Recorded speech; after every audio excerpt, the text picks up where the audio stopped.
सोपोर की आवाम को मुबारकबाद देना चाहती हूँ कि देर से ही सही लेकिन वो आगे आए, अपने जो बेसिक नेसेसिटीज़ है, अपने जो हुकूक है उनकी बात रख रहे हैं। और सबसे बड़ी खुशाइन बात ये है कि उन पार्टीज़ के नुमाइंदे आगे आ रहे हैं जो आज मौजूदा सरकार के गोली दामन का साथ जिनका है उनके साथ, तो वो भी जब आवाज़ उठाएंगे कि यहाँ पे ड्रेनेज का या पानी का या बिजली की किल्लत हो रही है, तो कहीं ना कहीं सरकार के कानों तक अब जूं रेंगेगी जो ये काउंसिल का उन्होंने अनसुना किया।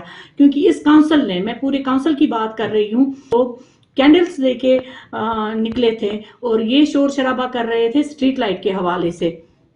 तो मुझे बेहद खुशी हुई कि अब सोपोर की आवाम आगे आ रही है। पिछले साल या इस साल हमने जो 500 बल्ब्स, एलईडी बल्ब्स, सिर्फ मैं बार बार कह रही हूँ कि गवर्नमेंट की तरफ से एक ESSL प्रोजेक्ट अप्रूव हुआ था जो कि अभी तक एग्जीक्यूशन में नहीं आया।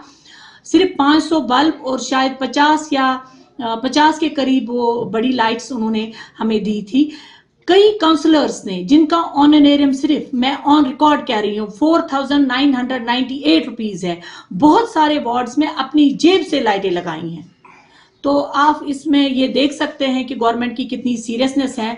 तो मैं उन नुमाइंदों से भी गुजारिश करूंगी कि और भी आप अपनी आवाज़ बुलंद करें, क्योंकि आप बहुत नज़दीक है सरकार के, ताकि सोपोर के जो मसले मसाइल हैं जो वो हल हो जाएं। जो 21 करोड़ का ड्रेनेज का प्रोजेक्ट भेजा था, अभी तक उसमें पिछले 2 साल में कोई पैसा नहीं आया। एक काउंसलर के पास मुश्किल से 4 या 6 लाख रुपए शेयर आता है। उस शेयर में आप मुझे बताइए सोपोर में वो किस हद तक डेवलपमेंट करेगा। यहाँ पे सोपोर के लोगों की, सुबह में एक क्लिप देख रही थी, शायद क्रांकशू निगीन बाग की वो क्लिप थी, तो उन्होंने कहा मसरत जी ने यहाँ पे विजिट किया, मैं ड्रेनेज की प्रॉब्लम थी, वहाँ पे ब्लैक टॉपिंग की प्रॉब्लम थी, और मैंने वो इश्यूज R&B के साथ टेकअप भी किए थे। जहां तक ड्रेनेज की बात है, मैं बार बार आपके माध्यम से ये सरकार तक पहुंचाती भी आई हूं और पहुंचाना भी चाहती हूं कि हमारा ड्रेप ड्रेनेज का जो प्रोजेक्ट है 21 करोड़ का, वो ऑलरेडी डायरेक्टरेट के पास है और उन्होंने वो सेक्रेटरी भी भेजा हुआ है, लेकिन पिछले 2 साल में कोई भी पैसा उसमें वागुजार नहीं हुआ है। जहां तक पानी की बात आपने की, पानी के हवाले से मैं आपको कहना चाहूंगी कि हमने अमरुद के तहत 90 करोड़ का प्रोजेक्ट भेजा था, जिसको कटेल करके 54 करोड़ का उन्होंने किया, लेकिन अभी तक उसमें कोई पैसा नहीं आया। पिछले साल हमें 56 लाख आए थे डिस्ट्रिक्ट सेक्टर में, और वो लैप्स हो गए PHE की तरफ से, जो उन्होंने कहा कि 0 रिस्पॉन्स टेंडरिंग का हुआ है उसमें।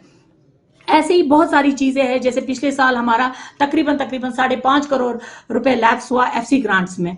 तो यहाँ पे मैंने देखा है नटशल में सारा जो फोकस आता है वो MC सोपोर की तरफ आता है, यहाँ के काउंसिल्स की तरफ आ रहा है, यहाँ के काउंसिल्स की तरफ। और ये खुश आइंद बात है कि उनका इत्मीनान हम पे है कि हम उनके जितनी भी डिमांड से आगे तक पहुंचाएं। लेकिन ये फिर सरकार का भी काम है। यहाँ पे अगर एक इलेक्टेड बॉडी आई है, एक स्ट्रांग वॉइस आई है, हमसे ज्यादा उनको क्यों तरजीह दी जाती है जो आज किसी न किसी पार्टी से मुंसलिक है, जो कि मौजूदा हुकूमत के भाई बंधु है।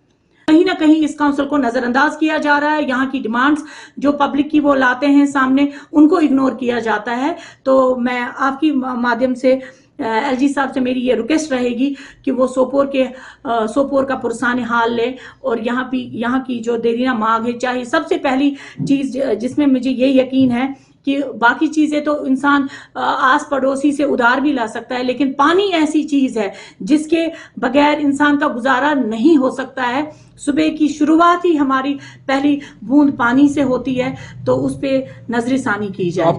मैम, मेरा सवाल ये था, क्या सोपोर के लोगों को नजरअंदाज किया जा रहा है, चाहे वो जल शक्ति डिपार्टमेंट हो या R&B डिपार्टमेंट? नजरअंदाज मुझे लगता है एक छोटा लफ्ज होगा इसके लिए। मुझे लगता है या तो उनको कुछ गाइडलाइंस होंगी, क्योंकि बाकी जगहों पे अगर आप देखेंगे बहुत स्विफ्ट काम हो रहा है, इतना पैसा लैप्स नहीं हो रहा है। तो कहीं ना कहीं मुझे लगता है कि उनको अकाउंटेबल बनाना बहुत जरूरी है।